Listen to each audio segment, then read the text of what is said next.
Bom dia, sou Carlos McCord, estou aqui em São José dos Campos, no estado de São Paulo, e é uma honra poder falar com vocês mais nesse tema Passeio na Vinha de Deus. Estamos lendo a devocional do livro Passeio na Vinha e também conversando cada vez mais sobre a pessoa de Jesus e como é que a gente possa amar pessoas melhor e também amar a Deus com todo o nosso ser.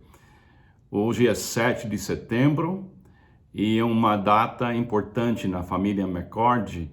41 anos atrás, em 1979, chegamos aqui no Brasil. Eu era bem jovem, 28 anos de idade, tinha cabelo, era muito mais jovem mesmo, 3 filhos pequenos, eu e Pamela chegando de um voo de Miami para Campinas e iniciamos nosso tempo aqui no Brasil.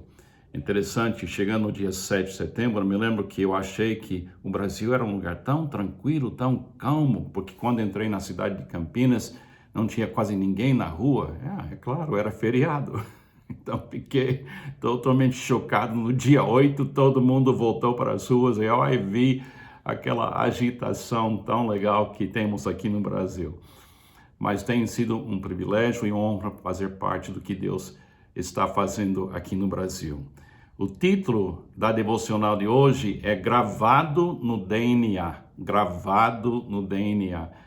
O que está gravado no DNA do ser humano? Eu creio que o desejo de ser amado e o desejo de amar está gravado no DNA. Eu estou falando no DNA espiritual de todo ser humano. Acho que o ser humano sabe e tem luz suficiente para saber que a melhor coisa que existe na nossa existência é ser profundamente amado e também amar. Eu creio que todo ser humano tem algum lugar dentro da sua vida interior esse conhecimento que realmente o ser humano deveria ser amado e deveria amar também. Deixa eu ler a devocional que eu escrevi anos atrás, que fala dessa pergunta.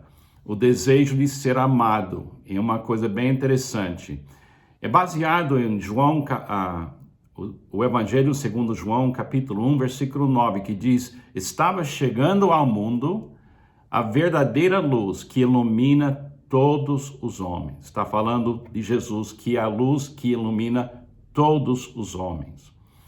O desejo de ser amado e amar aos outros está gravado no DNA de todo ser humano. Segundo o Evangelho de João, talvez esse desejo de ser amado e de amar seja o resultado da luz que Jesus é para todo ser humano que entra no mundo. Eu fui treinado muitos anos atrás a perguntar para as pessoas se elas queriam ir para o céu e assim eu poderia iniciar um diálogo sobre a pessoa de Jesus e o seu sacrifício por nós. Tenho usado essa pergunta com muito sucesso. Hoje, uso também uma outra pergunta sobre o amor para falar de Jesus. Eu pergunto hoje em dia para as pessoas assim: você quer ser profundamente amado e amar profundamente? Parece-me que a maioria das pessoas modernas pensa muito pouco sobre ir para o céu. Mas creio que todas as pessoas que vivem hoje pensam muito em ser amadas e amar profundamente. Por isso comecei a perguntar mais sobre o amor. Jesus continua sendo a única maneira de ir para o céu. E vou continuar a perguntar se alguém quer ir para o céu. Mas pretendo perguntar mais e mais se alguém quer ser profundamente amado e amar profundamente. Pretendo perguntar sobre o amor, porque Jesus continua sendo a única maneira de um ser humano ser profundamente amado e amar profundamente. Se você levar uma pessoa na direção de ser amado e de amar, ela estará sendo levada na direção de Jesus. Ame muito as pessoas na sua vida e não tenha medo de perguntar a elas sobre o relacionamento entre ser amado e ser amado, amar e a pessoa de Jesus. Algo dentro delas já existe que vai reconhecer essa mensagem sobre o amor. Talvez concluindo, podemos dizer assim: quando falamos de sermos pessoas profundamente amadas, eu acho que tem um eco, ou talvez podemos falar uma iluminação espiritual que já vive nela, que ela deveria ser profundamente amada, mas também ela deveria amar profundamente. Eu sei que seres humanos, como eu, por exemplo, como você, somos pecadores, não amamos perfeitamente. Mas esse desejo de ser amado perfeitamente, acho que está bem profundo dentro do nosso DNA espiritual. Nós queremos ser amados. A Bíblia fala que a gente anseia por Deus. A gente anseia experimentar um amor profundo e contínuo. Mas também uma pessoa, eu acho que todo ser humano compreende pelo menos que amar outras pessoas é um dever nosso. A gente deixa dívidas no mundo quando a gente não ama. Eu acho que as pessoas conseguem compreender isso, porque está escrito no DNA delas. Agora, eu me lembro na minha infância que na igreja a gente cantou muitas músicas sobre ir para o céu. A gente cantava muito, especialmente na igreja evangélica, sobre ir para o céu. Hoje em dia a gente não fala muito disso. E eu tenho perguntado bastante sobre isso. A gente agora mora numa sociedade secular. No Ocidente, na Europa, nos Estados Unidos, aqui na América Latina, América do Sul, América do Norte, a gente vive cercado por uma sociedade secular. Agora, uma sociedade secular, ela não tem planos e não tem interesse naquilo que vem depois. Ela está totalmente focada em qualidade de vida aqui. É como se fosse a cultura disse, vamos comer e beber, vamos nos alegrar, porque não tem nada depois e ninguém sairá daqui. Agora, toda religião no mundo tem alguma ideia sobre depois. Mas no mundo secular, esse assunto é deixado para um outro dia. Mas para o cristão, é impossível você ler as palavras de Jesus e não perceber como ele estava preparando a gente para muito mais do que está aqui. Deixa eu ler em Mateus capítulo 6, as palavras de Jesus sobre a atitude dele, sobre se tem alguma coisa depois. Ele diz assim, versículo 19 de capítulo 6 de Mateus, não acumulem para vocês tesouros na terra, onde a traça e a ferragem destroem, onde os ladrões arrombam e furtam. Mas acumulem para vocês tesouros nos céus, onde a traça e a ferrugem não destroem, onde os ladrões não arrombam nem furtam. Pois onde estiver o seu tesouro, aí estará o seu coração. Fica claro no ensino de Jesus. Ele falava muito do reino do seu Pai. Ele falava muito há um elo entre como a gente se comporta aqui e como a gente deveria já se comportar aqui, já pensando naquele lugar chamado o céu. Eu tenho saudades de ouvir um pouco mais sobre o lugar para onde iremos após a morte. O que mudou? Eu estava fazendo uma pesquisa ontem um pouco. Eu acho que uma das coisas que mudou é que a expectativa de vida do ser humano cresceu para números mais altos. Em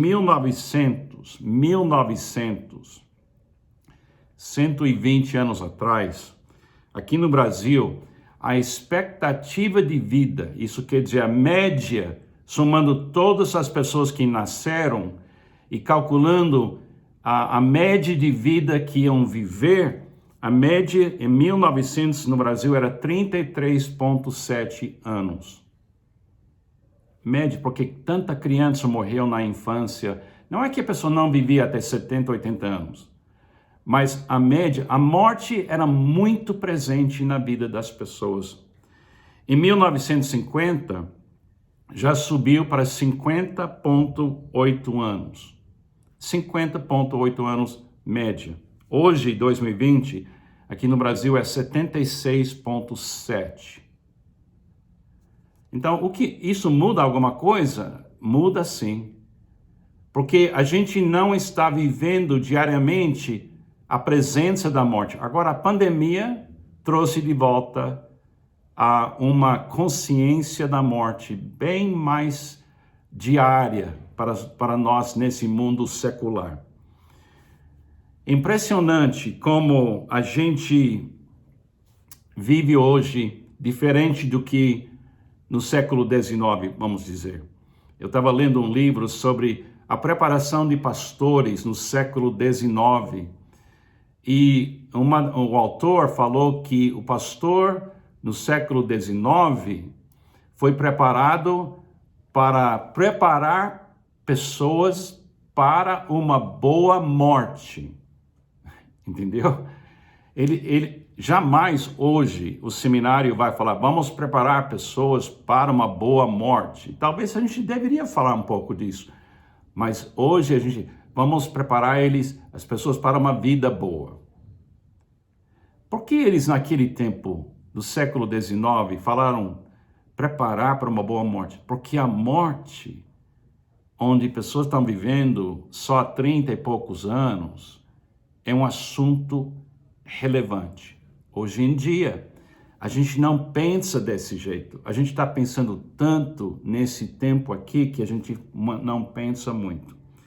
Agora, voltando para a ideia inicial. Eu acho bom levantar a pergunta para as pessoas sobre: você tem certeza que você vai para o céu? Você gostaria de saber que você vai para a presença de Deus na hora da sua morte? Eu acho que é uma pergunta excelente para colocar perante as pessoas. Mas eu queria encorajar também a colocar uma outra pergunta perante a pessoa, porque eu acho que ela tem isso já dentro dela. A pergunta que diz: você não gostaria de ser amado profundamente e perfeitamente? Você não gostaria de conhecer Jesus e deixar Ele amar você perfeitamente e profundamente durante toda a eternidade? A partir de hoje, Ele amar você perfeitamente? Você não gostaria? E você não gostaria de, junto com Ele, amar e deixar Ele aperfeiçoar o seu amor? Eu tenho uma ideia muito forte na minha mente que jovens, hoje em dia, jovens não têm muito medo da morte, mas eles têm medo de viver uma vida sem ser amado e sem amar. Eu tenho uma admiração muito forte para os jovens de hoje, porque eles querem viver num mundo mais justo. Eles querem dedicar sua vida a uma causa que é uma coisa que vale a pena viver aqui no mundo. É uma hora boa de perguntar para o jovem de 20 anos, 22 anos, 18 anos, 27 anos: você não gostaria de ser amado profundamente e amar continuamente? Eu acho que é uma excelente ideia, porque eu creio que dentro dela já está escrito no DNA interior dela, estou falando do DNA espiritual, que o ser humano deveria ser amado profundamente e perfeitamente e deveria amar continuamente e perfeitamente. E Jesus é o caminho para esse amor acontecer. Pense nessas coisas, medite nessas coisas. E não tenha medo de perguntar para pessoas: o que é que você quer? Você quer ir para o céu? Talvez ela vá: eu nunca pensei nisso. Aí faz outra pergunta: você quer ser amado? Você quer amar? Eu acho que você vai ver que tem um brilho no olho da pessoa que diz: puxa, será que existe isso? Aí você pode falar de Jesus. Que Deus te abençoe. Pensa nessas coisas. Amém? Deus te abençoe.